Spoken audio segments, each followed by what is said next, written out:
جناب خالد مسعود صاحب، مزاح گو شعراء گفتگو اور کلام سیریز میں خوش آمدید. مہربانی. آپ اس وقت ماشاء اللہ بین الاقوامی شہرت کے حامل مزاح گو شاعر ہیں اور ٹاپ 10 نہیں بلکہ ٹاپ 3 میں آتے ہیں. میں نے جب بہت پہلے ایک ٹی وی پہ مشاعرہ ہو رہا تھا کشت زعفران، جو پہلا نذیر احمد صاحب نے نذیر کروایا احمد تھا. صاحب جی کا تھا، تو اس وقت ہم شاعر ڈھونڈ رہے تھے، بہت کم شاعر تھے. ضمیر جعفری صاحب، انور مسعود، سرفراز شاہ صاحب، میں بھی کچھ ہی عرصہ ہوا تھا اس میں، دلاور فگار صاحب ہو گئے. دلاور فگار صاحب اور کچھ تھے. تو یہ تھا کہ مشاعرہ بھرپور کرنا ہے کیسے ہو. تو عطاء اللہ قاسمی صاحب نے بتایا کہ جی ایک ملتان میں شاعر ہے، اور پھر انہوں نے شعر بھی سنائے کہ وہ اس میں ٹو بٹو اور کو بکو یہ قافیہ تھا، آپ کو بھی یاد ہوگا. تو انہیں شعر یاد تھے تو انہوں نے سنائے. بلکہ عطا صاحب نے اس پہ کالم لکھا تھا. کالم تو الگ لکھا نا، جب ہم نے پوچھا تو انہوں نے وہ سنائے اور پھر کہنے لگے کہ ملتان میں. تو ہم پہلی دفعہ اس طرح سے شناسائی ہوئی آپ سے، اور پھر اس مشاعرے میں آپ تشریف لائے، اور پھر تشریف لائے اور پھر تشریف لاتے ہی چلے گئے. تو یہ مزاحیہ شاعری کی طرف کیسے آمد آپ کی ہوئی ملتان میں؟ دیکھیں ڈاکٹر صاحب، بنیادی طور پہ اگر ایجوکیشن دیکھی جائے تو میری وہ بزنس ایڈمنسٹریشن میں میرے ماسٹرز ہے، مطلب جو ایم بی اے کہتے ہیں.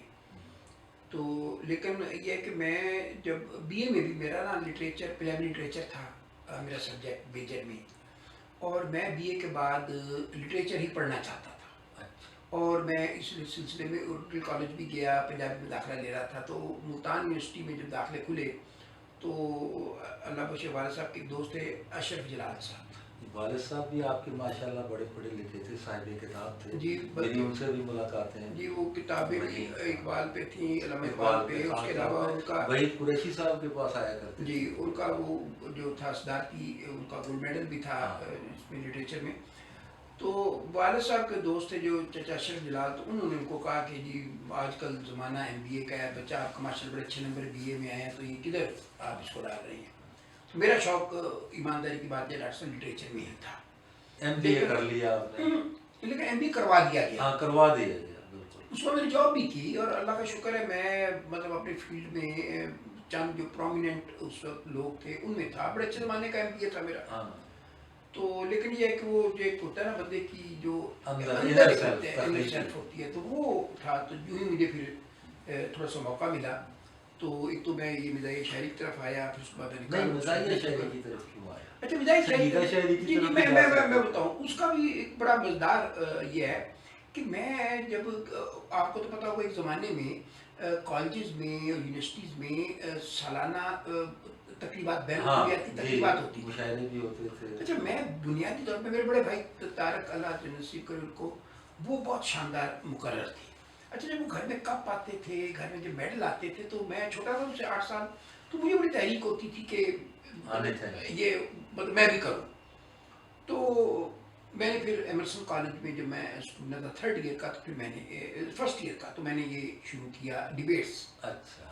اور اچھا اس میں یہ ہوتا تھا کہ وہ ہفتہ تقریبات ہوتا تھا، اس میں پوری کالج سے ٹیم جاتی تھی، 6-7 لڑکے ہوتے تھے. کوئی نظم پڑھ رہا ہے، کوئی غزل پڑھ رہا ہے، کسی نے اردو ڈیبیٹ میں حصہ لینا ہے، کوئی مذاکرے میں کر رہا ہے، کسی نے اس نے قرات میں حصہ لینا تھا. تو ہم جاتے تھے. تو اس میں یہ ہوا کہ جب عام طور پہ مشاعرہ اور یہ جو ہے پنجابی ڈیبیٹ، یہ دونوں رات کو ہوتے تھے تاکہ لوگ فارغ ہو کے اس پہ کراؤڈ شامل ہو سکے. تو اب ہم کٹھی ٹیم گئی ہے، میں نے تو پنجابی ڈیبیٹ اپنی کر لی، اس کا جو تقریری مباحثہ تھا وہ ہو گیا. اب ہم نے اگلے دن رکنا بھی ٹیم کے ساتھ تاکہ سب لوگ فارغ ہو کے اکٹھے واپس کالج جائیں. تو اس میں یہ ہوتا تھا کہ جب جو ہوتی تھی جس کا محفل مشاعرہ، تو محفل مشاعرہ میں ایک بار یوں ہوا کہ نظم کا شاعر تھا، غزل کا نہیں تھا. تو میں نے ایسی جسے ہے کہ غزل اس طرح مثال لکھی، وہ قدرتی مطلب یہ سنیے کہ وہ ٹوٹل مزاحیہ غزل تھی. ہاں وہ دور بھی اچھا وہ ایسا تھا کہ جیسے اس وقت تو آپ کو مطلب اس میں جو کوئی بات نہیں اس چیز کو تسلیم کرنے میں کہ اس وقت یہ جو مزاح ہے اس کو سنجیدگی سے آگے شروع نہیں کیا تھا. جو مزاح برائے مزاح کر جیسے ہوتا ہے مشاعرہ خراب کرنے کے لیے، میں آپ کو سمجھتا ہوں مشاعرہ خراب کرنے کے لیے سے. اور ہوتا بھی یہی تھا کہ جب ہم مشاعرہ میں وہ غزل پڑھ کے گئے تو اس کے بعد 3-4 شاعر جو تھے وہ پٹ گئے، اچھے بڑے شاعر جو تھے. اچھا انعام تو نہ آیا لیکن پذیرائی بڑی ہوئی.